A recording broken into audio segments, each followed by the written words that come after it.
तो हमने ये कहा था कि ये आर्टरीज नहीं मिड वाली आर्टरीज लेकर आ रही है ऑक्सीजन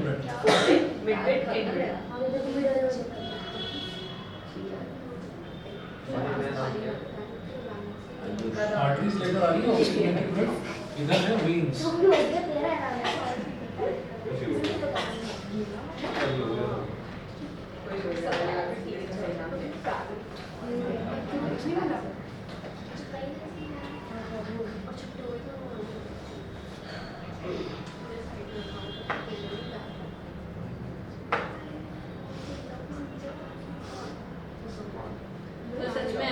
भाई बहुत छोटा होता है, बहुत ज्यादा छोटा होता है वो, उसको हमने मैग्नीफाई करके दिखाया बस। मतलब अगर मैग्नीफाई करेंगे तो ऐसे दिखेगी। हाँ ऐसा दिखाई देगा, वो उसके अंदर बहुत छोटे छोटे ना पोर्स होते हैं।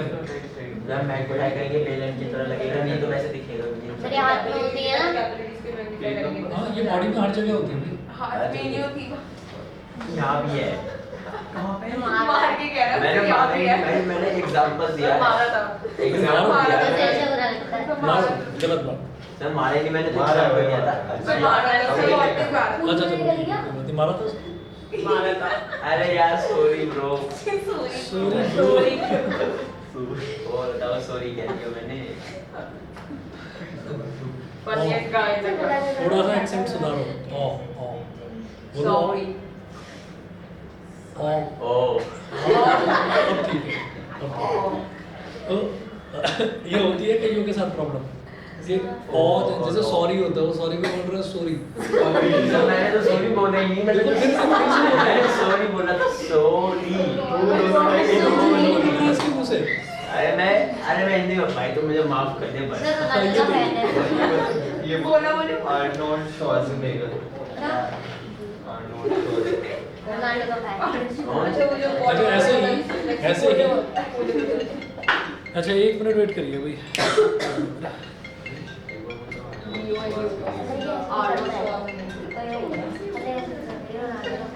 हमारी क्लास में वासु है, उसके आगे मैं नाची नहीं हूँ, वो वास। एक बार कर रहा था, फिर बच्चे चला गया। जो उसकी मन करे। भाई मैं सबकी पे डालता हूँ, मैं अपनी पेट पे नहीं। भाई किसी का फोन छेड़ते हैं ऐसे कोई रीजन नहीं है। खैरियत को कुछ छेड़े बेहतर है। कैंडी भाई क्या खेलने पढ़ने आता है, खेलने भाई आता है। डिलीट करना तू क्या पड़ेगा। करा था? मैंने कुछ करा ही नहीं। प्ले स्टोर अभी भी खुला हुआ है, नहीं खाते मतलब अबे जा जा। ब्लैक ऑयल कर दे।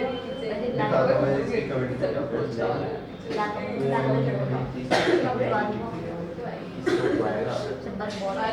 वाइट हो जाएगा सैंपल। सीक्रेट है ना। भाई तू केंद्रीय विद्यालय में है ना, बोर्ड देने में तेरे स्कूल आऊंगा। ओए अब ले ले ब्लैक में। अब क्या इसमें बैकग्राउंड निकला कोई देखना नहीं इसलिए। अरे ब्रो तू तू मेरा देखा ना दोस्त है इसने ना? खोला, मेरा इसने दोस्त खोला है ना। ना? तुझे कैसे दस रुपए पता? दो। कर लो ना दस रुपए दो। अबे जा मैं तुझे भाई ठीक लगा। देख रहा है वो सब नहीं है। तू क्या कर रही है? नहीं तो ये बता तू क्या गेम में जाएगा बोर्ड एग्जाम देने? हाँ। भाई देख कैसे अब टीचर ने बताया। भाई पढ़ने अगर तू लगातार 3 साल से देख लिया छोटी सी थी। फिर केवी है का? रिफ्लेक्स को नहीं क्या? वो पॉप क्या किया भाई? ये रिव्यू इसने रिप्लाई कुछ नहीं, मैं कह रहा हूँ भाई वो पटेल नगर में है शायद से। अबे भाई नहीं नहीं वही तो एयरपोर्ट है। से चलिए ठीक है। अच्छा सुनो सुनो सुनो ऐसे ऐसे ही इसमें कोई मजाक की बात नहीं है। इसमें कोई मजाक की बात नहीं है। कुछ चीज़ें जो हैं अगर वो बता रहे हैं ना तो उसको कोशिश करो ठीक करने सर की। मेरा एक फ्रेंड था For example, वो जैसे- क्लास में आ लगा देता था। हाँ, ऐसे ही मैं भी बता रहा हूँ कि जैसे 6 होता है ना 6 के बाद क्या आता है नंबर 7 6 के बाद 7 है ना। अभी हमारा एक दोस्त था तो पता क्या बोलता 7 उसको हमने खूब कहा कि ठीक कर बेटा करेक्ट कर वो। हाँ वो 7 जैसे हम किसी चीज़ का सेवन कर रहे हैं तो ये और ओ की भी प्रॉब्लम होती है। होता है अरे एक लड़की थी वो 11 को 11 कहती ऐसा भी होता है। अर्ली है बहुत। सिर्फ 23 को 23 कहता था। बहुत होता है, तो छोटी छोटी चीज़ें उनको सही करा जा सकता है, उसको मजाक में मत लेना, उसको करा जा सकता है सही। ये मत सोचना कि कोई मतलब टीज कर रहा है या क्या है, वो तो कोई बात नहीं, वो सब चलता है। You can do it. We are with You you. can do it. चलिए आगे देखते हैं। तो हमने ये देखा कि आर्टरीज में अगर ऑक्सीजनेटेड ब्लड है तो अब आर्टरीज और वेन्स को कनेक्ट करने वाली जो ट्यूब्स होती हैं, एक्चुअली ये 3 तरीके की ट्यूब्स हैं ह्यूमन बॉडी के अंदर, एक तो आर्टरीज, एक कैपिलरीज और एक वेन्स, ठीक है। तो ये वाली जो है, ये बीच वाली जो है जो कनेक्ट करती है आर्टरीज और वेन्स को, इसको हम बोलते हैं कैपिलरी, ठीक है। अच्छा, कैपिलरी का मतलब क्या है कि यहाँ पर बहुत छोटे छोटे ना पोर्स होते हैं, तो वो जो बहुत छोटे छोटे पोर्स हैं वहाँ से क्या निकलेगा, food and oxygen, food and oxygen, फिर यहाँ से वापस चला जाएगा इसके अंदर carbon dioxide, similarly food and oxygen, और यहाँ से कार्बन डाइऑक्साइड। तो होता क्या है, ये भी बॉडी सेल है, तो होता क्या है, जितना भी एक्सचेंज होता है ना, गैसेस का एक्सचेंज, ठीक है, न्यूट्रिशन का तो इंटेक ही होता है, सिर्फ बॉडी सेल्स इंटेक करते हैं, तो वो सब कैपिलरीज के थ्रू होता है। अच्छा, अब उसके बाद हम आगे आते हैं। सर इसमें कुछ भूल गए यार। हाँ बताओ ना। अरे ये जो बेलन के जो डंडे हैं इन्हें क्या कहते हैं? Belan के डंडे। अरे ये जो है अरे आटे। लिखा हुआ है। अबे मुझे लगा वो नीचे लिखा हुआ है। वो अब आगे चलिए जरा। तो यहाँ पर ऐसा है कि जैसे इनके अंदर बहुत छोटे छोटे ना स्मॉल पोर्स होते हैं, तो स्मॉल पोर्स में से कोई भी मटेरियल बाहर लीक आउट करेगा, तो यहाँ से जब ब्लड निकलता है आर्टरीज से गया कैपिलरीज के थ्रू तो जो इसकी पोर्स हैं उसके पोर्स में से फूड और ऑक्सीजन निकलता है, मतलब वो एक ऐसा सेमी परमिएबल मेम्ब्रेन हो गया कि उसमें पोर्स इतने छोटे होते हैं कि उसमें से सिर्फ न्यूट्रिशनल थिंग्स और ऑक्सीजन बस वही बाहर निकलेगा, और वो बाहर निकलेगा तो उसको कौन कैच कर लेगा, जो कनेक्टेड है बाजू में जो आसपास में बॉडी सेल्स हैं वो सब उसको कैच कर लेंगे। अब जब वो कैच कर लेंगे तो उनके पास एक्सेस में कार्बन डाइऑक्साइड थी, तो कार्बन डाइऑक्साइड, अच्छा कार्बन डाइऑक्साइड क्यों थी, क्योंकि रेस्पिरेशन प्रोसेस में जितने भी बॉडी के सेल्स हैं वो सारे के सारे रेस्पायर करते हैं, तो रेस्पिरेशन का जो बाई प्रोडक्ट निकलता है वो कार्बन डाइऑक्साइड निकलता है, तो कार्बन डाइऑक्साइड उनके पास था, उन्होंने क्या करा, कैपिलरी को दे दिया। अब कैपिलरी ने क्या करा, कैपिलरी ने उसको दे दिया वेन को, वेन के पास गया डीऑक्सीजनेटेड ब्लड, ये जो डीऑक्सीजनेटेड ब्लड है ये वेन के थ्रू ही, कौन सी, मेन वेन के थ्रू ये राइट एट्रियम में एंटर करता है, राइट एट्रियम से राइट वेंट्रिकल में, राइट वेंट्रिकल जैसे ही कॉन्ट्रैक्ट होता है तो कॉन्ट्रैक्ट होते ही फिर ये कहाँ से निकलता है, पल्मोनरी आर्टरी से, पल्मोनरी आर्टरी से जाएगा ये लंग्स के पास, ठीक है। चलिए जी, इसके बाद जरा वेन्स के बारे में पढ़ लेते हैं क्या होता है। देखिए हमारा जो हार्ट है, हमारा हार्ट एक पंप की तरह काम करता है, एक पंप, तो जो पंप है वो पंप कैसे काम करेगा कि उसको, मतलब बहुत पंप, जब भी हम किसी पंप की बात करते हैं, पानी के मोटर की बात करो, किसी पंप की बात करो, तो वो जो पंप है वो वाटर को क्या करेगा, बहुत एक्सट्रीमली हाई प्रेशर पर ट्रांसमिट करेगा, मतलब भेजेगा, थ्रो करेगा, तो वो जब हाई प्रेशर पर उसको फेंकेगा, तो हाई प्रेशर पर फेंकने का मतलब क्या हुआ कि भाई वो जो ट्यूब है वो ट्यूब थोड़ी सी मजबूत होनी चाहिए, है ना। तो हार्ट से बाहर जो ब्लड निकलता है, हार्ट जो ब्लड को पंप आउट करके बाहर जो फेंकता है वो फेंकता है आर्टरीज के थ्रू, वो आर्टरीज इसीलिए थिक वॉल्ड होती हैं। और जो वेन्स हैं, वेन्स क्या करती हैं, बॉडी के अंदर, सॉरी हार्ट के अंदर ब्लड को लेकर आती हैं, तो जो हमारा पैर हैं, हाथ हैं और बॉडी ऑर्गन्स हैं, तो वहाँ से क्या होता है, वहाँ से जो ब्लड आता है वो कोई बहुत ज़्यादा प्रेशर पर नहीं आता, नॉर्मल प्रेशर पर आएगा, ठीक है, वो नॉर्मल प्रेशर पर आएगा और चुपचाप हार्ट के अंदर एंटर कर जाएगा। तो हार्ट के अंदर जो चीज़ आ रही है वो प्रेशर में थोड़ी आ रही है, ठीक है, तो वो किसके थ्रू आ रही है, वेन्स के थ्रू आ रही है। तो इसीलिए भगवान ने वेन्स को ज़्यादा थिक नहीं बनाया, उनको पतला बनाया है, थिन वॉल्ड बनाया है, क्योंकि ज़्यादा प्रेशर की ज़रूरत ही नहीं होती उसमें कि वो इतना ज़्यादा हैवी आप चीज़ उसमें बना दें, ठीक है। तो अब वेन्स की यही 4-5 प्रॉपर्टीज़ है, आप देखिएगा। पहला क्या है, वेन्स आर थिन वॉल्ड, पतली होती हैं उनकी walls. Veins are thin walled blood vessels which carry blood from all the parts of the body back to the heart. तो ये थिन वॉल्ड ब्लड वेसल्स होती हैं जो ब्लड के, मतलब बॉडी के बाकी सारे पार्ट्स से वापस हार्ट में ब्लड को लेकर आती हैं, पहला पॉइंट। दूसरा, veins do not need thick walls, veins को थिक वॉल्स की ज़रूरत ही नहीं होती, because the blood flowing through them is no longer under high pressure, क्योंकि उनमें जो ब्लड फ्लो कर रहा है no longer under high pressure, वो हाई प्रेशर में होता ही नहीं है, ठीक है। तो इस वजह से थिन वॉल से भी काम चल जाता है। कुछ कुछ लोगों के जैसे हैंडी होती है, फिर उनकी वेन्स कैसे काम करती है? क्या क्या क्या? मतलब जिनके हाथ में कुछ हो जाता है तो फिर उनकी मतलब वेन्स ये कैसे क्या काम है? करती है? हाँ हाँ मैं समझ रहा हूँ। देखिए ऐसा होता है कि जिनका हाथ में कुछ खराब हो जाता है, मतलब ये क्या है, Like- मतलब जिन लोगों का हाथ नहीं होता, जो हैंडीकैप होते हैं, हाँ। वो कैसे काम करते हैं? अच्छा, ऐसा होता है कि वेन्स का भी एक ना प्रोसेस होता है। जैसे किसी का मान लीजिए एक्सीडेंट में हाथ कट गया, ठीक है, तो अब क्या होता है, जैसे मान लीजिए बोन है, तो बोन्स को जोड़ने के लिए कोई भी जो ऑर्थोपेडिशियन होता है, ऑर्थोपेडिक डॉक्टर जो होता है, वो ऐसा नहीं करता कि वो पूरे हाथ को खोलेगा और फिर बोन को ज्वाइन करके और उसके अंदर कोई सॉल्यूशन लगा देगा फेविकॉल टाइप, ऐसा नहीं करेगा। वो क्या करेगा,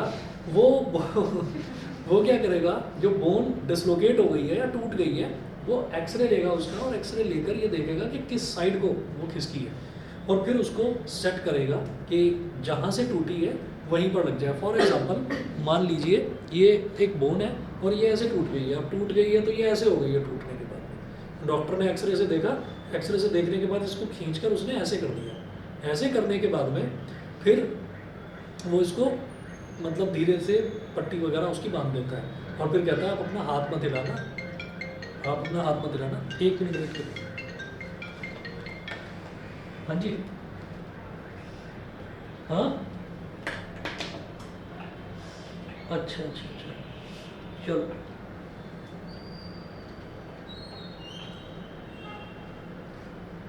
देख ले, चल कोई बात नहीं भाई, देख ले।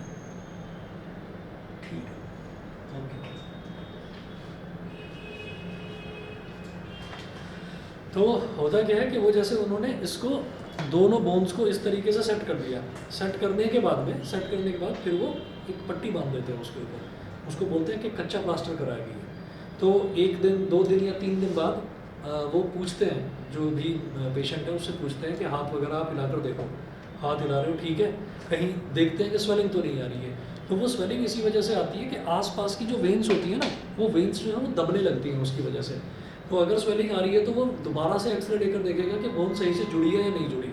अगर दिखाई देता है कि ठीक से नहीं जुड़ी है, क्योंकि अगर वो सही पोजीशन पर लग गई तो वो आसपास की वेन्स को डिस्टर्ब नहीं करेगी, तो फिर उसको दोबारा से सेट करेंगे, फिर दोबारा से सेट करके फिर देखते हैं, फिर कहते हैं कि हाँ अब ठीक लग रहा है, हाँ अब ठीक है, कोई सूजन भी नहीं है, फिर एक्सरे भी लेकर देखते हैं कि हाँ ठीक है, फिर उसके ऊपर पक्का प्लास्टर करते हैं। सर वेन्स ठीक को है। आर्टिफिशियली अब- जॉइन कर सकते हैं? हाँ, अब मैं उसी चीज़ पर आ रहा हूँ। अब ये चीज़ तो हुई किसकी, फ्रैक्चर की। फ्रैक्चर मतलब जहाँ बोन्स जो हैं वो टूट गई। अब मान लीजिए हाथ कट गया, ठीक है, कट गया तो इसका मतलब वेन्स जो हैं, वेन्स भी कट गई। अब वेन्स भी कट गई तो वेन्स में से तो ब्लड फ्लो होना शुरू हो जाएगा, आदमी मर जाएगा।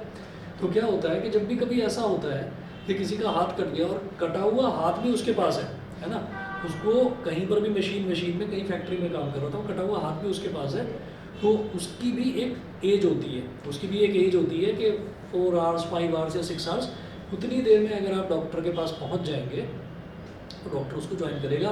उसका भी ज्वाइन करने का प्रोसीजर यही है, उसको सेट करते हैं, और सेट करने के बाद में फिर उसको वो मतलब बैंडेज लगाते हैं उस पर। मतलब और सबसे पहले हाँ, उसके बाद क्या होता है कि वो जो कट गया है उसको वो जो ज्वाइन है, वो जो वेन्स हैं, वो वेन्स अपने आप अपना रास्ता ढूंढती हैं, अपने आप जुड़ती हैं, तो सेल्फ रिपेयर मैकेनिज्म होता है। अब मान लीजिए कि वो कट ही गया, हाथ ही चला गया। अब जब हाथ ही चला गया तो उसके बाद क्या होता है कि उसके ब्लड को रोकने के लिए जो हमारी बॉडी की वाइट ब्लड प्लेटलेट्स हैं, ठीक है, वाइट ब्लड सेल्स जो हैं, वो क्या करती है, वो क्लॉटिंग जमाना शुरू करती है। तो क्लॉटिंग जमाने का मतलब क्या है कि वो वेन को वहीं से ब्लॉक करना शुरू करती है कि उधर वो वेन ब्लॉक हो गई। ये नहीं कि वो लगातार ब्लड फ्लो होता चला जाएगा। तो जब उसको वो ब्लॉक करना शुरू करती है तो ब्लॉकेज के बाद में क्या है कि अब वेन्स बस यहीं तक जा रही है, यहाँ तक आई, यहीं तक जा रही है, अब यहीं से वापस लौट रही है। तो इसका मतलब क्या है कि ऐसा नहीं होता, हाँ बैक हो जाती है, हाँ, फिर वो वहीं से ब्लड फ्लो वापस शुरू हो जाता है। तो इस तरीके से ऐसे होता है। और ये बहुत पहले कभी किसी ने, मतलब विदेशी लोग होते हैं ना, उनको जरा ये आदत होती है कुछ ना कुछ उल्टे सीधे काम करते रहने की। एक आदमी ने अपना ही हाथ काटा, और काटने के बाद में डॉक्टर के पास लेकर गया और फिर कह रहा था कि इसको अब जोड़वा, ठीक है, और कितनी देर तक जोड़ सकते हैं, कितनी देर तक रख सकते हैं कि 4 घंटे, ठीक है, तो 3.5 घंटे तक ट्राई करते हैं, है ना। तो 3.5 घंटे तक मतलब वो अपना कोई गिनीज बुक में नाम लिखवाना चाह रहा था। कुछ लोग जो भी करा होगा, तो खैर फिर उसको जोड़ा और जोड़ने के बाद फिर वो सक्सेसफुली टीवी पर भी आया, उसने कहा कि no my hand is working मैंने सीखा जो हमारे बायो की मैम है ना, हाँ। उस एडिशन में पूछ रही थी अगर पेट का 3 पार्ट में से कोई पार्ट निकालो तो क्या होगा, ऐसे सिचुएशन थी इस वजह से। अरे वो इंडेक्स टाइम से जॉइन कर देते हैं उसको एक्सटेंड करके। चलिए आगे चलिए, अब आगे चलते हैं। तो अब है the pulmonary vein is connected to the left atrium of the heart. जो पल्मोनरी वेन है, pulmonary vein is connected to the left atrium of the heart. The pulmonary vein carries oxygenated blood from lungs back to the heart. जो pulmonary vein है वो क्या करती है, वो oxygenated blood को कैरी करती है कहाँ से, लंग्स से हार्ट की तरफ, ठीक है। ये पल्मोनरी वेन का काम है। There is also a main vein called vena cava. The vena cava is connected to the right atrium of the heart. Vena cava right atrium से connected है, जैसा कि हमने हार्ट के डायग्राम में देखा। Vena cava carries deoxygenated blood from all the parts of the body back to the heart. तो vena cava जो है वो deoxygenated blood को बॉडी के सारे पार्ट से लेती है और वापस हार्ट को दे देती है। The main difference between an artery and a vein is that an artery carries blood from the heart to the body organs, whereas a vein carries blood from the body organs back to the heart.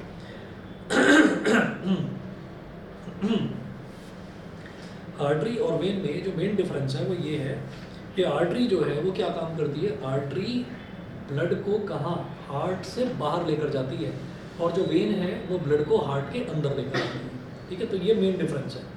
Arteries जो हैं वो thick walled होती हैं, उनकी walls thick होती हैं, और जो वेन्स हैं, वेन्स की वॉल्स जो है वो पतली होती है, थिन वॉल्ड होती है। उसके बाद एक क्वेश्चन है पेज नंबर 6 पर, ही बिल्कुल नीचे की तरफ क्वेश्चन है, why heart is called a double pump.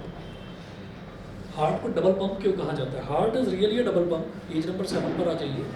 The left side of the heart, left atrium and left ventricle acts as one pump which pumps blood into the whole body except the lungs. तो जो left atrium और left ventricle है वो क्या करता है, जो left side है वो क्या काम करता है, वो एक पंप की तरह काम करता है, और वो लंग्स को छोड़कर बॉडी के बाकी सारे पार्ट्स में हार्ट को पंप करता है। एक साइड तो ये हो गई। अच्छा, जो दूसरी साइड है, राइट एट्रियम और राइट वेंट्रिकल, वो क्या करता है कि वो डीऑक्सीजनेटेड ब्लड को पंप करता है, कहाँ पर, लंग्स के पास भेजता है, ठीक है। तो लेफ्ट वाला जो सेक्शन है, जो लेफ्ट चैम्बर है जिसमें लेफ्ट एट्रियम और लेफ्ट वेंट्रिकल आता है, वो आर्टरी के थ्रू, वो हमारा मेन आर्टरी के थ्रू क्या करेगा कि ब्लड को बाकी की बॉडी में भेजेगा, ऑक्सीजनेटेड ब्लड को। और जो राइट एट्रियम और राइट वेंट्रिकल है वो क्या करता है, वो पल्मोनरी आर्टरी के थ्रू ब्लड को कहाँ भेजता है, सीधा लंग्स के पास भेजता है, डीऑक्सीजनेटेड ब्लड को। तो ब्लड दो तरफ पंपिंग करता है, एक बॉडी के सारे पार्ट्स की तरफ ऑक्सीजनेटेड ब्लड और एक लंग्स की तरफ डीऑक्सीजनेटेड ब्लड। इसीलिए ब्लड को, हार्ट को क्या कहा जाता है, डबल पंप, दो जगह पंपिंग करता है। नहीं,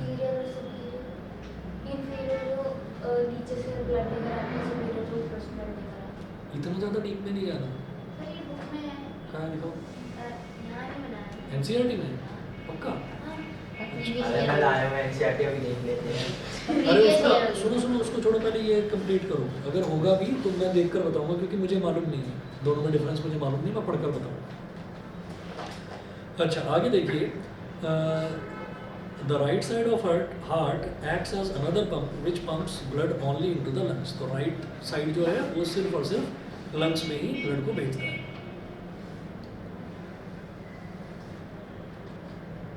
We can see from the figure that the left side of heart is completely separated from the right side by a partition called septum.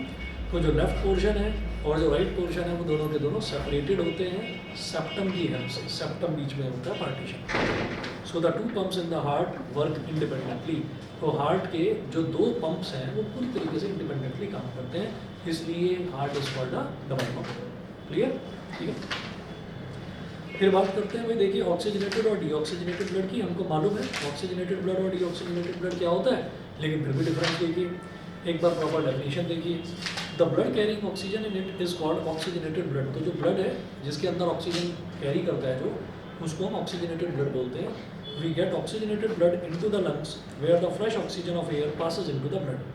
तो ये ऑक्सीजनेटेड ब्लड जो है ये हमको लंग्स में मिलता है, क्योंकि लंग्स में ही ऑक्सीजन आती है और ब्लड के अंदर मिक्स हो जाती है। ठीक है, तो ऑक्सीजनेटेड ब्लड वो होता है जिसके अंदर ऑक्सीजन मिक्स होती है। उसके बाद the blood having no oxygen in it is called deoxygenated blood. ऐसा ब्लड जिसके अंदर से ऑक्सीजन रिमूव कर दी जा चुकी हो उसको हम क्या बोलेंगे, deoxygenated blood. The deoxygenated blood is formed in all the organs of the body except lungs. तो deoxygenated blood बनेगा कहाँ पर? मतलब सर जिसके अंदर से ऑक्सीजन रिमूव करी उसे उसको deoxygenated blood बोलते हैं, ठीक है? अब रीजन देखिए, this is because when the oxygenated blood passes through the organs of the body cells use up its oxygen and make it deoxygenated. इसका मतलब क्या है कि जब ब्लड बॉडी के सारे पार्ट से पास ऑन होता है तो उसमें से क्या होता है कि बॉडी सेल्स उसका सारा ऑक्सीजन यूज कर लेते हैं, ठीक है? उसके बाद the deoxygenated blood however carries carbon dioxide in it which is produced during respiration in body cells.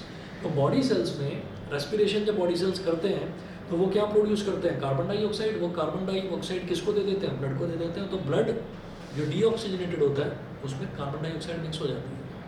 तो डीऑक्सीजनेटेड ब्लड में लाइक ऑक्सीजन नहीं होता बट हाँ. सिर्फ कार्बन डाइऑक्साइड होता है. बट जब हम लाइक फिर से लाइक एयर छोड़ते हैं तो फिर उसमें तो ऑक्सीजन होता है कुछ 16.6% होता है. जब हम मतलब सांस छोड़ते हैं ना, तो जब लंग्स के थ्रू नॉस्ट्रल से होती हुई जब सांस बाहर जाती है तो उसमें से कार्बन डाइऑक्साइड ही जाती है बस बाहर, ब्लड वापस रह जाता है बॉडी के अंदर. ब्लड नहीं वो रुक ऑक्सीजन. जाता है. हाँ, ऑक्सीजन जो है फिर जब हम दोबारा सांस लेते हैं तो वापस ऑक्सीजन लंग्स में जाता है और वो ब्लड में मिक्स हो जाता है. सर वो कह रहा है जब हम बाहर करते हैं एक्सहेल करते हैं तो कार्बन डाइऑक्साइड के साथ में ऑक्सीजन नहीं, ऑक्सीजन नहीं जाता, बिल्कुल नहीं जाता. अच्छा. वो एम्फीबियंस का केस है. आएगा. वो एम्फीबियंस का केस है क्योंकि हमारी जो बॉडी है, हमारी बॉडी में कहीं से कहीं तक भी ऑक्सीजनेटेड और डीऑक्सीजनेटेड ब्लड मिक्स होता ही नहीं है, ठीक है? और सर अगर ऑक्सीजनेटेड और डीऑक्सीजनेटेड ब्लड कहीं पर भी मिक्स नहीं होता हमारी बॉडी में. अगर होने लगा तो बॉडी का फंक्शनिंग में प्रॉब्लम आएगी. बॉडी में सेल्स जो है वो धीरे धीरे डाई आउट होना शुरू हो जाएंगे क्योंकि जो सेल्स हैं, सेल्स को तो ऑक्सीजन चाहिए ना. तो जो तुम बात कर रहे हो वो एम्फीबियंस की बात कर रहे हो. एम्फीबियंस में क्या होता है? 3 चैम्बर्ड हार्ट होता है. हमारा है ही 4 चैम्बर्ड हार्ट. तो ऑक्सीजनेटेड वाला सेक्शन पूरा अलग है और डीऑक्सीजनेटेड वाला पूरा अलग है, ठीक है?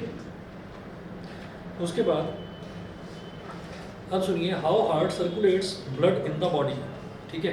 ये क्वेश्चन की फॉर्म में दे रखा है. अगर सिर्फ आपसे ब्लड सर्कुलेशन के बारे में पूछा जाए तो पेज नंबर 8 पर जो डायग्राम है आप वो बना सकते हैं. पेज नंबर 8 पर अगर सिर्फ ब्लड सर्कुलेशन पूछा जाए, अगर सिर्फ ब्लड सर्कुलेशन पूछा जाए तो ये डायग्राम आप बना सकते हैं. उसके लिए पूरा हार्ट का डायग्राम बनाने की ज़रूरत नहीं है. जो लंग्स वाला है. ना.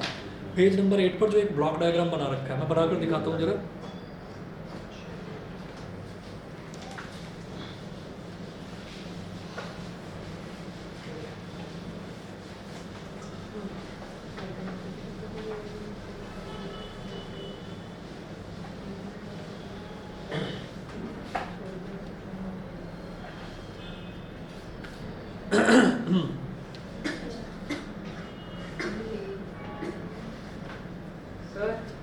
तो गूगल पे लिखा है कि लाइक वो 16.4% वो लाइक दिखाओ एक्सहेल करते हैं. दिखाओ उधर ब्लैंक.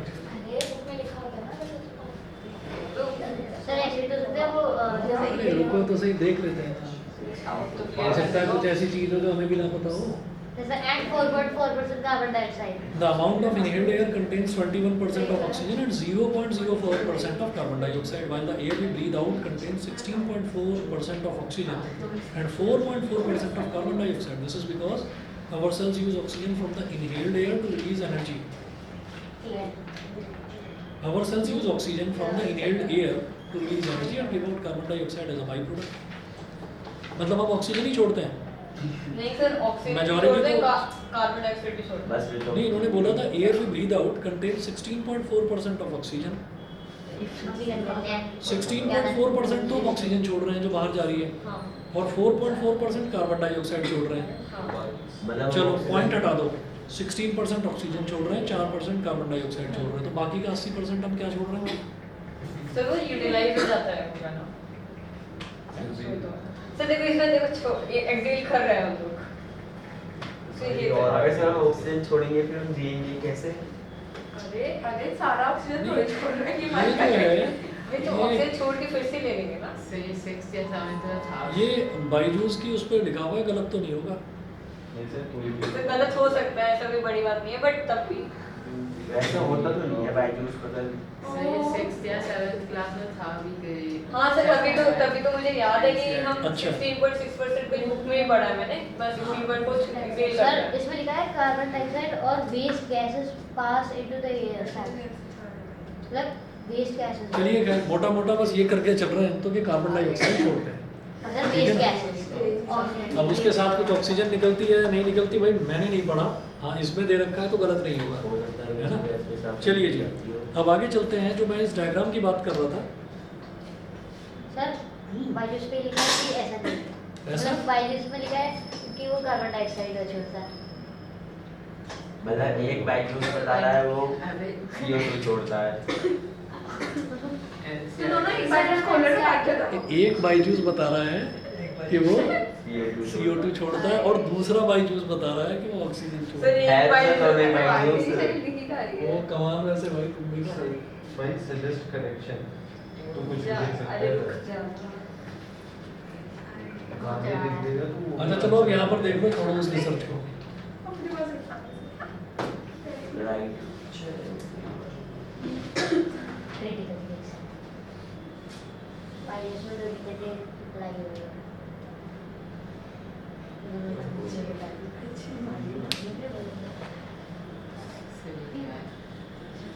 अब देखिएगा सुनिए यहाँ पर ऐसा होता है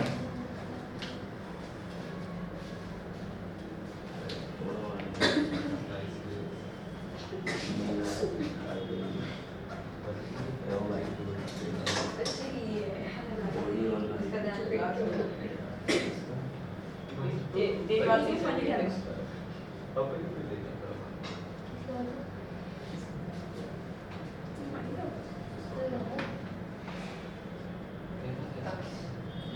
मुझे इंस्टाग्राम पे फोटो डालना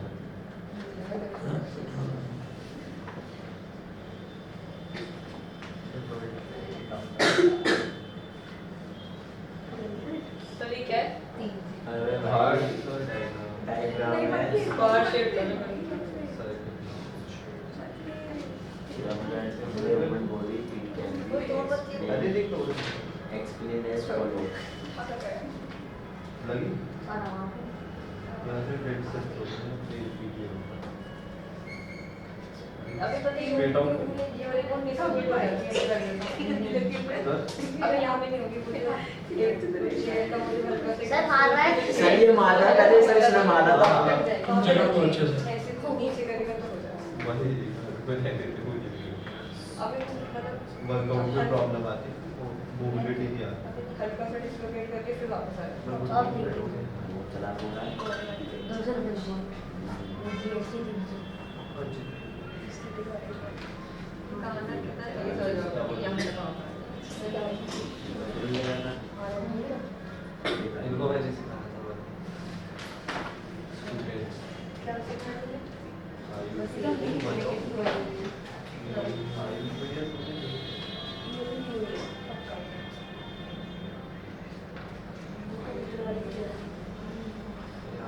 एक्सप्लेनेशन तो बस पूरी तरह बहुत छोटा है वो।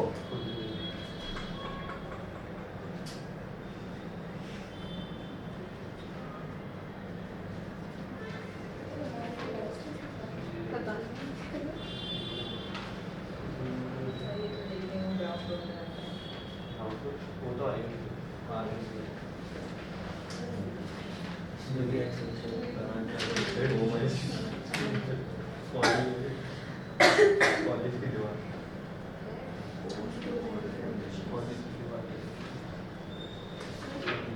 सर तो मार्क्स तो नहीं कटेंगे है बेटा अगर ये ड्रॉप कर दे तो मार्क्स तो नहीं कटेंगे देखिए अगर ब्लड सर्कुलेशन पूछा जाएगा तो ये बना देना है ना। और अगर मतलब हार्ट का स्कीमेटिक डायग्राम बनाने के लिए बोलेंगे तो फिर तो हार्ट बनाना पड़ेगा। सर इसमें ऐसे भी करना पड़ेगा कि ये वेन्स है या arteries मैं बता रहा हूँ सब चीज़ बता रहा हूँ।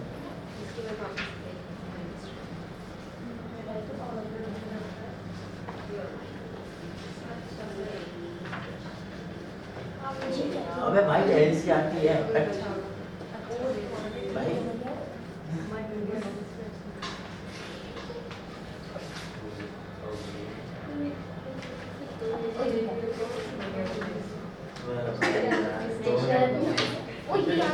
अपनी बुक में देख हाँ हाँ वही है तू 2 मिनट सर आगे आते ठीक हैं है अबे भाई वो ब्लड प्रेशर नापने का वो इंस्ट्रूमेंट है हाँ इंस्ट्रूमेंट क्या कहते हो उसमें? इसलिए आपने पढ़ा दिया हाँ भाई पढ़ा दिया कल कल अरे इंस्ट्रूमेंट कल नहीं था कल के बाद वाली क्लास में हो गया सही है मैं तो मुझे पता है ये बात कैसे करता है गया भाई बता दे तुम्हें भाई नाम बता दे इसका। मुझे ना पता स्पाइरो सर ये वाला भी डायग्राम है तो ऐसा कौन सा ऐसा ये वाला ही नहीं इसकी जरूरत मुझे क्या साफ दिखा रहा है ये वो है ना ब्लड प्रेशर हाँ नापने का डिवाइस चलिए ऑब्जर्व देखिए सुनिए ये वाला जो है ना ये ह्यूमन ब्लड सर्कुलेटरी सिस्टम है तो इसको समझते हैं जरा क्या है स्टेप बाय स्टेप समझेंगे ये स्टेप 1 है ये स्टेप 2 है थोड़ा सा हार्ड लग गया चलिए तो पहला देखिएगा उसमें है when the muscles of all the four chambers of the heart are relaxed। अच्छा अगर हम ये बोलते हैं कि मसल्स रिलैक्स्ड हैं तो रिलैक्स्ड मसल्स का मतलब क्या होता है कि जो मसल्स हैं वो एक्सपेंडेड फॉर्म में है मतलब फूली हुई हैं तो उसको हम रिलैक्स्ड बोलते हैं। अच्छा और अगर हम कॉन्ट्रैक्टेड बोलते हैं तो कॉन्ट्रैक्टेड मतलब मसल्स सिकुड़ी हुई है। तो हार्ट एक बार फूलता है एक बार सिकुड़ता है ठीक है। तो फूलने का मतलब heart is in the relaxed shape और सिकुड़ने का मतलब heart is in the contracted shape. अब देखिएगा when the muscles of all the four chambers of the heart are relaxed, the pulmonary vein brings the oxygenated blood from the lungs into the left atrium of the heart। तो ये जो diagram है इससे आपको समझ में आ जाएगा कि ये 1 2 3 4 चैम्बर्स हैं। तो जब चारों के चारों चैम्बर्स रिलैक्स्ड हैं यानी कि फूले हुए हैं तो उस टाइम क्या होगा ये लंग्स जो है वो अपने साथ ऑक्सीजनेटेड ब्लड को लेकर आएगा। ऑक्सीजनेटेड ब्लड को लाएगा तो वो ऑक्सीजनेटेड ब्लड लेफ्ट एट्रियम में एंटर करेगा, ये और ज़्यादा फूल जाएगा। ये फूलेगा, फूलने के तुरंत बाद क्या करेगा, ये कॉन्ट्रैक्ट करेगा, यानी कि एक्सपैंड होने के बाद फिर ये कॉन्ट्रैक्ट करेगा। नेक्स्ट पॉइंट है when the left atrium contracts, जब ये लेफ्ट एट्रियम कॉन्ट्रैक्ट करेगा तो कॉन्ट्रैक्ट करते ही जैसे दबेगा तो दबते ही जो इधर सेक्शन है, ये V1 जो वॉल्व है ये खुल जाएगा। इसके खुलते ही ब्लड सारा का सारा लेफ्ट वेंट्रिकल में इकट्ठा हो जाएगा। When the left ventricle contracts, जब फिर लेफ्ट वेंट्रिकल कॉन्ट्रैक्ट होगा तो इसके कॉन्ट्रैक्ट होने से एक और वॉल्व है यहाँ पर, वो वॉल्व खुलेगा और वहाँ से मेन आर्टरी के थ्रू ऑक्सीजनेटेड ब्लड निकलेगा, कहाँ जाएगा, body organs. When the left ventricle contracts the oxygenated blood is forced into the main artery called aorta. This main artery then branches into, page number 9 पर आ जाइए, smaller arteries which go into different body organs except lungs. lungs को छोड़कर सारे body organs में जाता है फिर वो blood। उसके बाद फोर्थ स्टेप देखिए, the main artery, ये जो main artery है body organs से ले जाती है, the main artery carries blood to all the organs or parts of the body like head, chest, arms, stomach, etc. except lungs. When the oxygenated blood passes through the capillaries of the body organs, then it gives oxygen to the body cells. अब यही oxygenated blood when में जाने से पहले किसके through गुजरेगा, capillaries के through. और कैपिलरीज क्या करेंगी, कैपिलरीज सारा का सारा फूड और ऑक्सीजन दे देगी बॉडी सेल्स को। बॉडी सेल्स को जब फूड और ऑक्सीजन मिल जाएगा तो बॉडी सेल्स बदले में उसको क्या देंगे, कार्बन डाइऑक्साइड। कार्बन डाइऑक्साइड जब मिल जाएगा तो वो ब्लड क्या हो जाएगा, डीऑक्सीजनेटेड। अब सुनिए, at the same time carbon dioxide produced as a waste material during respiration enters into the blood, वो blood के अंदर enter कर जाएगा। at the same time, अच्छा sorry, the deoxygenated blood from the body organs enters into the main vein called vena cava। तो ये main vein में चला गया vena cava में। the main vein carries deoxygenated blood to the right atrium of the heart, right atrium के अंदर चला जाएगा। राइट एट्रियम के अंदर जब चला गया तो राइट एट्रियम पहले से ही रिलैक्स था, यानी कि फूला हुआ था और फूल गया। जैसे ही और फूला तो अब फूलने के बाद वो कॉन्ट्रैक्ट ही होगा, कॉन्ट्रैक्ट होगा। तो नेक्स्ट है when the right atrium contract, deoxygenated blood is pushed into the right ventricle, pushed into the right ventricle through the valve V2 के थ्रू। नेक्स्ट स्टेप है वॉल्व V2। पहले वाले वॉल्व को valve V1 बोल दिया, दूसरे वाले को वॉल्व V2 बोल दिया। फिर क्या है, when the right ventricle contracts, the deoxygenated blood is pushed into the lungs। कहाँ से जा रहा है, pulmonary artery के थ्रू lungs में जा रहा है। pushed into the lungs through the pulmonary artery in the lungs, deoxygenated blood releases its carbon dioxide and absorbs fresh oxygen from the air, so the blood becomes oxygenated again। this oxygenated blood is again sent to the left atrium of the heart by pulmonary vein for circulation in the body। This process goes on continuously and the blood keeps on circulating in our body। ये process चलता रहता है और blood हमारी body के अंदर circulate होता रहता है। ठीक है, तो ये जो 5-6 स्टेप्स दे रखे हैं ना, इसको मतलब आसान भाषा में समझ लेना कि पहले यहाँ आया, फिर ये कॉन्ट्रैक्ट हुआ, फिर यहाँ गया, फिर मेन आर्टरी के थ्रू बॉडी ऑर्गन्स में गया, बॉडी ऑर्गन से निकलने के बाद में फिर वो वेन में जब जाएगा तो पहले कैपिलरी से गुजरेगा, तो फूड और ऑक्सीजन बॉडी सेल्स को दे दिया, उससे कार्बन डाइऑक्साइड ले लिया, खुद डीऑक्सीजनेट हो गया, डीऑक्सीजनेटेड ब्लड मेन वेन के थ्रू राइट एट्रियम में, राइट एट्रियम कॉन्ट्रैक्ट हुआ, राइट वेंट्रिकल में पहुंचा, राइट वेंट्रिकल ने जो है उसको पल्मोनरी आर्टरी के थ्रू पास ऑन करके लंग्स के पास भेज दिया, लंग्स ने ब्लड अपने पास रोक दिया और कार्बन डाइऑक्साइड बॉडी के बाहर फेंक दिया। ठीक है, फिर ये प्रोसेस जो है कंटिन्यूसली चलता रहता है। ठीक है, क्लियर है बेटा, परिधि क्लियर है यहाँ तक? Yes sir. हाँ जी, मैथ्स के टेस्ट के लिए एक्स्ट्रा क्वेश्चन भेज दोगे? कब है? चैप्टर और कब? नेक्स्ट वीक के नेक्स्ट मेरे को रिमाइंड करा देना भेज देना। 16th। उसके बाद नेक्स्ट पेज पर आइए, पेज नंबर 10 पर। What do you mean by double circulation? Double circulation का मतलब क्या होता है? हमारी बॉडी में जो हार्ट होता है, हार्ट में ब्लड एक साइकिल में 2 बार हार्ट में से सर्कुलेट कर जाता है, इसलिए उसको डबल सर्कुलेशन बोलते हैं। कैसे? एक बार आप बोलो। हाँ, एक बार दोबारा बताना। A circulatory system in which the blood travels twice through the heart in one complete cycle of the body is called double circulation. एक सर्कुलेटरी सिस्टम ऐसा जिसमें ब्लड एक अपनी कंप्लीट साइकिल में हार्ट में से 2 बार पास ऑन कर जाए तो उसको हम डबल सर्कुलेशन बोलते हैं। 2 बार पास ऑन कर दिया तो डबल सर्कुलेशन। सुनिए, in the human circulatory system the pathway of blood from the heart to the lungs and back to the heart, जो ब्लड हार्ट से लंग्स में जाता है और लंग्स से फिर हार्ट में आता है, तो ये जो पाथवे है, ये जो रास्ता है, this path is called pulmonary circulation. इसको बोलते हैं पल्मोनरी सर्कुलेशन। सर एक बार दोबारा सुनिए, हार्ट में से जो ब्लड लंग्स में गया और लंग्स से जो ब्लड हार्ट में आया उसको क्या कहते हैं? Pulmonary circulation. देखिए, लंग्स से जो ब्लड हार्ट में आ रहा है वो किसके थ्रू आ रहा है? पल्मोनरी वेन के थ्रू।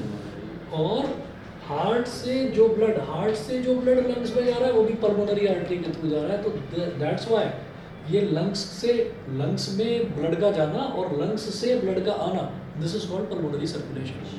उसके बाद यहाँ से मतलब हार्ट से बॉडी ऑर्गन्स में जाना ब्लड का और बॉडी ऑर्गन से वापस हार्ट में आना, this is called systemic circulation. This is called systemic circulation. तो 2 तरीके के सर्कुलेशन है, एक पल्मोनरी सर्कुलेशन, एक सिस्टमिक सर्कुलेशन। 2 तरीके के हैं, डबल सर्कुलेशन, इसलिए डबल सर्कुलेशन। सिस्टमेटिक सिस्टमिक, बस सिस्टम के आगे आईसी लगा दो बस। Systemic circulation. दोबारा सुनिए, हार्ट में से ब्लड निकल कर आया बॉडी ऑर्गन्स में और बॉडी ऑर्गन से ब्लड गया फिर से हार्ट में, इसी को बोलते हैं सिस्टमिक सर्कुलेशन। हार्ट में से ब्लड गया लंग्स में और लंग्स से घूमकर फिर हार्ट में आ गया, इसको बोलते हैं पल्मोनरी सर्कुलेशन। बस ये होते हैं 2 तरीके के सर्कुलेशन। फिर सुनिएगा आगे, अगला पॉइंट है, the animals such as mammals including human beings and birds have 4 chambered heart which consist of 2 atria and 2 ventricles. Animals such as mammals, जो मैमल्स होते हैं इंक्लूडिंग ह्यूमन बीइंग्स एंड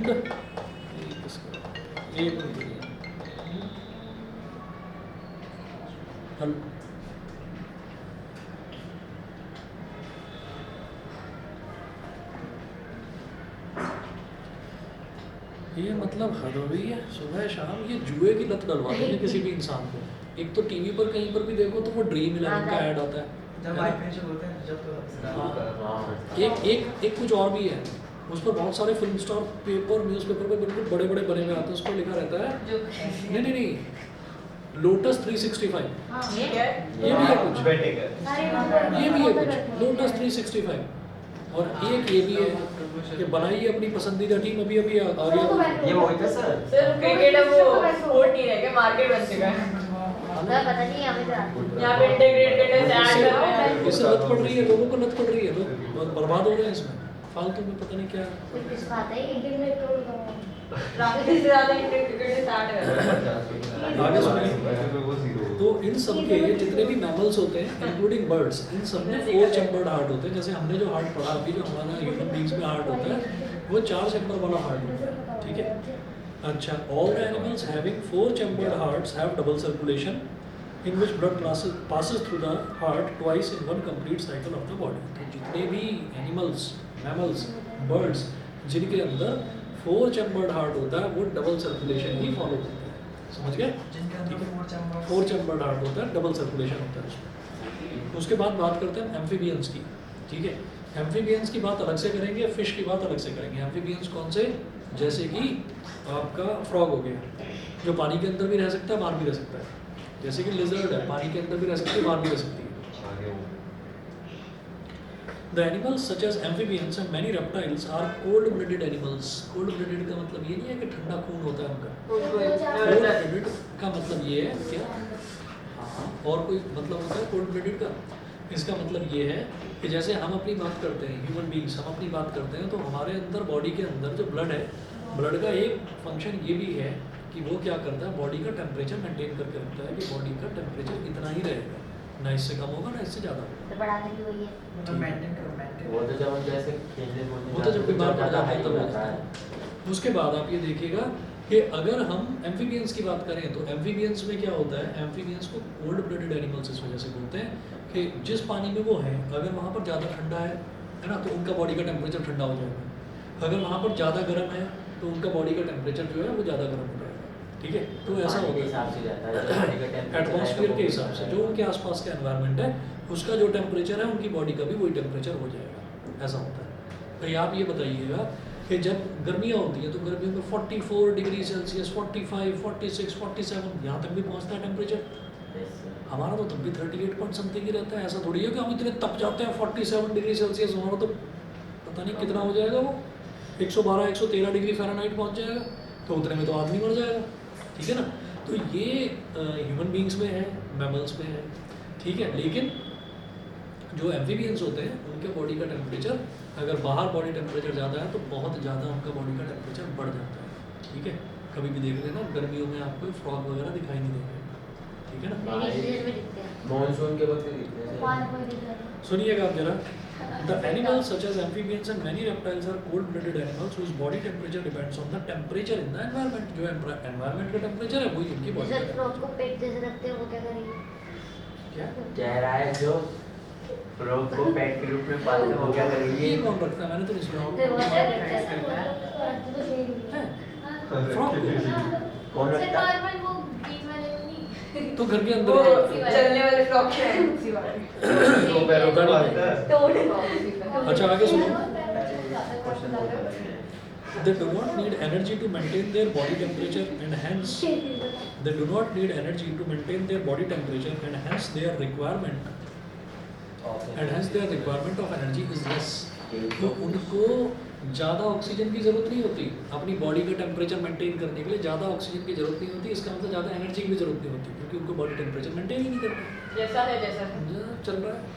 उसके बाद the amphibians like frogs and reptiles like lizards have a 3-chambered heart which consist of 2 atria and 1 ventricle। तो उनमें क्या होता है, ये 2 ही एट्रियम होते हैं और वेंट्रिकल एक ही होता है। जब वेंट्रिकल एक ही है तो इधर से आया ऑक्सीजनेटेड ब्लड, ठीक है, इधर से आया डीऑक्सीजनेटेड ब्लड, वो तो मिक्स हो जाएगा।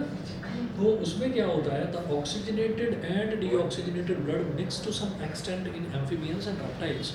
एम्फीबियंस और रेप्टाइल्स में ऑक्सीजनेटेड ब्लड और डीऑक्सीजनेटेड ब्लड सम एक्सटेंट तक, कुछ लिमिट तक मिक्स हो जाता है आपस में। ठीक है, मुझे वही लग रहा था जो तुम सवाल पूछ रहे हो, मुझे लग रहा था तुम वही पूछ रहे हो। However, amphibians and reptiles also have a double circulation of blood. उनमें भी डबल सर्कुलेशन ही होता है, जैसे हमारी बॉडी में डबल सर्कुलेशन, उनमें भी डबल सर्कुलेशन। तो एम्फीबियंस में कितने चैम्बर होंगे? 3 चैम्बर, 3 चैम्बर होंगे एम्फीबियंस में। फिर बात करेंगे फिश की। फिश में क्या होता है, the fish has a 2-chambered heart which consist of 1 atrium and 1 ventricle। तो फिश में 2 ही चैम्बर्स होते हैं, एक एट्रियम एक वेंट्रिकल, बस। The fish does not have lungs, it has gills to oxygenate blood। तो उसमें जो है लंग्स नहीं होते हैं, गिल्स ही होते हैं। तो वैसे 2 चैम्बर होते हैं ना फिश में? बस 2 लेफ्ट राइट होगा। In a fish left right का कोई चक्कर नहीं। In a fish the heart pumps deoxygenated blood to the gills. तो जो हार्ट है वो डीऑक्सीजनेटेड ब्लड को गिल्स के पास भेज देता है, जैसे लंग्स के पास भेजता है ना यहाँ पर, तो वहाँ पर क्या गिल्स के पास भेजेगा, क्योंकि गिल्स के थ्रू रेस्पिरेशन होता है। The flow of blood in a fish is called single circulation because the blood passes through the heart of fish only once in one complete cycle of the body। Human beings में 4 chambers और double circulation, amphibians में 3 chambers और double circulation, fish के case में 2 chambers और single circulation, single circulation. ठीक है, उसके बाद ये हार्ट बीट और ब्लड प्रेशर पढ़ देना अपने आप। ठीक है, बस इतना करके जाओ। चैप्टर खत्म। नहीं चैप्टर तो खत्म नहीं, एक्सक्रीशन कराना मेरे को। मैं तो उसको बता रहा था, उसका कल एग्जाम है ना। कल एग्जाम है? पढ़ लेना। पूरा लाइफ प्रोसेस है पूरा। कर दिया है आपने भाई ये बात कर तो दिया मैं चालू करना लगा मैं खत्म होगा खत्म। Very bad. अपने लिए करते ना केमिकल इक्वेशन फिजिक्स का पीरियड भी सर क्या ही फर्क पड़ेगा इतना करवा के एक साथ good evening sir. Good evening sir. कल क्या करेंगे? सो गया। Sir good evening.